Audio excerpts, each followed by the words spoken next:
pertama kali akan diadakan online. Pertama kali aku interaksi sama mahasiswa nih besok. Jadi besok akan menjadi kelas pertama aku, doakan ya teman-teman. Ada rasa deg-degan gak sih untuk Deg-degan lah, deg-degan banget karena ya ngajarin mahasiswa kan pasti beda, apalagi materinya aku bikin sendiri kan.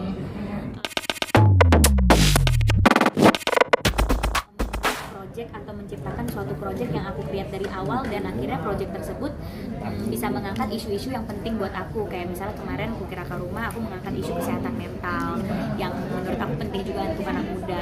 Ya alhamdulillah dengan aku dilihat sama banyak orang, aku jadi bisa menyuarakan banyak hal lah gitu. Kayak aku juga mulai ikut kegiatan-kegiatan mengajar, aku registrasi ke Kemendikbud jadi dosen praktisi. Ya itu adalah langkah-langkah yang aku lakukan untuk membagi ilmu aku lah dan terus bisa menginspirasi mereka.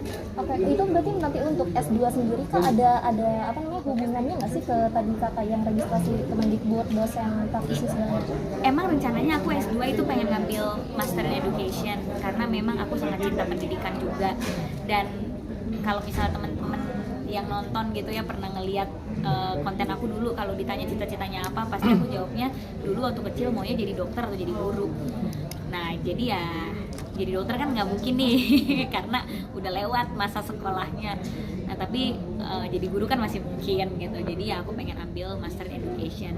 Kalaupun aku nggak jadi guru tetap, tapi siapa tahu aku bisa punya sekolah atau bisa ya ngajar sebagai praktisi, bisa jadi dosen tamu atau apa. At least aku bisa membagikan ilmu aku, karena yang paling penting kita menimba ilmu, jangan sampai ilmunya disimpan sendiri kan, harus dibagikan juga ke orang banyak. Udah coba Kak?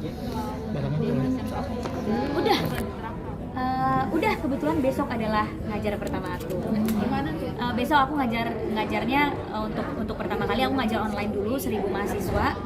Aku ngajar sesuai dengan bidang aku, yaitu adalah strategi pemasaran, karena aku juga registrasinya ke Kemendikbud itu untuk PR marketing.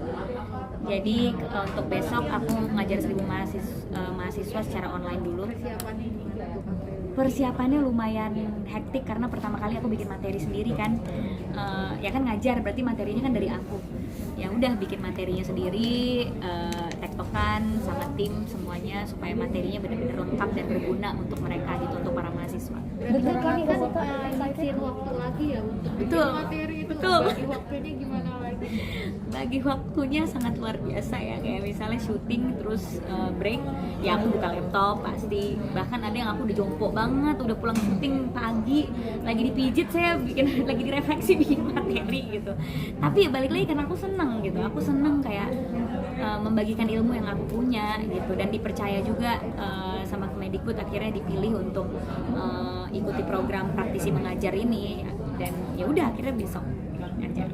Lilin, itu di usia kamu yang masih muda tapi sudah banyak jenjang karir yang kamu capai. Rasa syukur apa? Wah, bersyukur banget. Setiap hari selalu bersyukur gitu, bisa sampai di titik ini gitu. Dulu aku ingat banget pernah diwawancara sama teman-teman wartawan gitu. Aku ada video fansku nge-tag gitu videonya 10 tahun dari sekarang Prilly mau jadi apa, tapi itu video 2016. Terus berarti kan kalau 10 tahun 2026 ya, aku bilang aku pengen jadi produser, aku bilang. Nah ternyata tercapai di tahun 2021-2022 gitu, udah jadi produser, jadi lebih cepat gitu cita-citanya. Jadi bersyukur banget cita-cita aku yang sebenarnya untuk umur aku 30 tahun udah bisa tercapai sekarang. Dan itu pasti ada alasannya kenapa Tuhan ngasih rezekinya di waktu yang sekarang ya, supaya aku mungkin bisa membuka banyak pintu kesempatan untuk anak-anak muda juga untuk berkarya. Karena di Cinemaku Pictures, di PH aku sendiri, aku buka pintu ke anak-anak muda gitu, yang aku mulai buka internship atau magang gitu untuk anak-anak muda yang mungkin punya ide kreatif. Mereka bisa submit ke Cinemaku Pictures. Yang kerja juga kebanyakan anak-anak muda, untuk tim research and development-nya, untuk tim kreatifnya kebanyakan anak-anak muda. Jadi kayak ya semoga aku bisa mewadahi mereka gitu untuk berkarya gitu. Udah interaksi sama mahasiswa belum sih? Interaksi sama mahasiswanya udah belum? Besok Oh. pertama kali akan diadakan online. Pertama kali aku interaksi sama mahasiswa nih besok. Jadi besok akan menjadi kelas pertama aku, doakan ya teman-teman. Ada rasa deg-degan gak sih untuk Deg-degan lah, deg-degan banget karena ya ngajarin mahasiswa kan pasti beda, apalagi materinya aku bikin sendiri kan. Ya semoga materi aku bisa berguna untuk mereka dan ilmunya bisa diserap dengan baik. Jadi di pencapaian di usia kamu yang masih muda, apalagi sih yang belum tercapai? Kayak wishlistnya kita yang Wah, kalau wishlist di karir sih pasti masih banyak banget ya. Kayak ini kan aku baru banget nih bikin PH. Yang pasti aku pengen bisa membesarkan production house aku. Terus bisnis-bisnis yang lain pengen dibesarkan juga supaya autopilot, supaya nanti umur 30 aku udah bisa kerja lebih santai lagi. Jadi sebenarnya wishlist sih ya kalau masalah kerjaan pasti nggak akan ada habis-habisnya, karena pasti kita time to time punya goals baru gitu setiap harinya.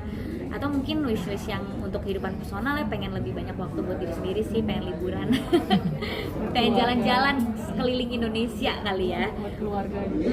Terus juga pengen ngajak jalan-jalan mama papa, soalnya belum sempet banget waktunya gitu. ini